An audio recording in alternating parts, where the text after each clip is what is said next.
Hi, my name is Lauren Richardson, and I'm recording my explaining procedures video for GCU SEC 510. Two rules that I think are very critical in your classroom are to keep hands, feet, and belongings to yourself, as well as to listen and follow all instructions.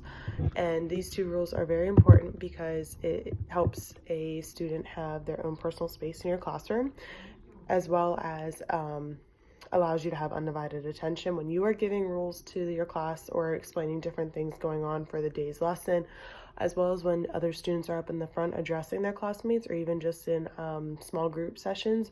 The students are going to sit there and listen to them when they're talking.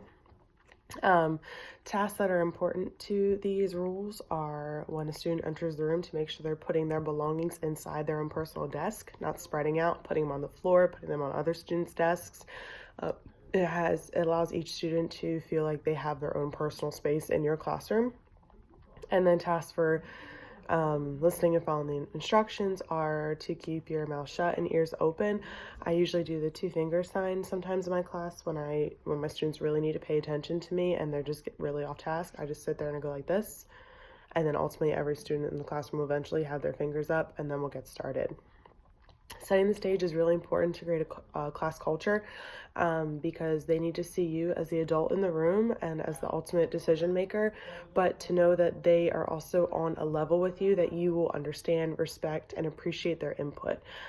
So this comes in, I usually have 2 to 3 rules that I create, but then the last 2, I open it up to my students and I allow us to create those last 2 rules together.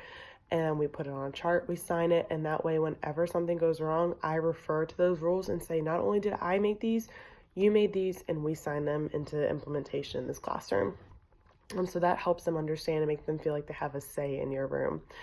Challenges are you've got sometimes 25 to 30 plus students in your classroom. You're not going to please everyone. So coming to a level with your students where you can understand them, they can understand you, and you at least have a middle ground. You may not fully appreciate everything that comes with them, as they might not fully appreciate everything about you, but at least you have a middle ground where you both are comfortable enough to talk to one another and come to resolutions. But when you have so many different personalities, it's very hard to do so, but you have to let them understand that you are open to them and that you are understanding and going to be receptive to what they have to say. One specific strategy that I utilize in my classroom when it comes to discipline and rewards is class bingo. I have 8 different classes of students, so each class period has a chart in my room of 1 to 100 bingo numbers, and they have an opportunity each class to earn 3 numbers to be drawn. And of course, if I have to remind them, if I've got a few students that are acting out, if I have to call administration, I slowly take away a number until we get to 0. If they end up with 0 at the end of the day, we don't draw any numbers. But if they get 3, we draw 3. And then when they get 10 in a row, 10 diagonal, or 10 across, then they have a reward.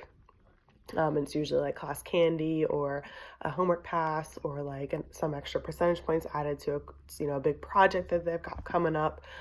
So those really help the class be responsible for their own behavior, not just the individuals, but like their classmates will start to say, hey, look, you're really getting in trouble a lot. You need to quit it because we're not going to earn anything. So it helps hold them as accountable as individuals, but also as an entire class.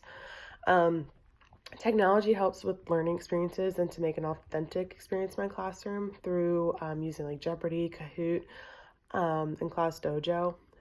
They feel like, they're able to come in, create their own character on Class Dojo and have that represent them.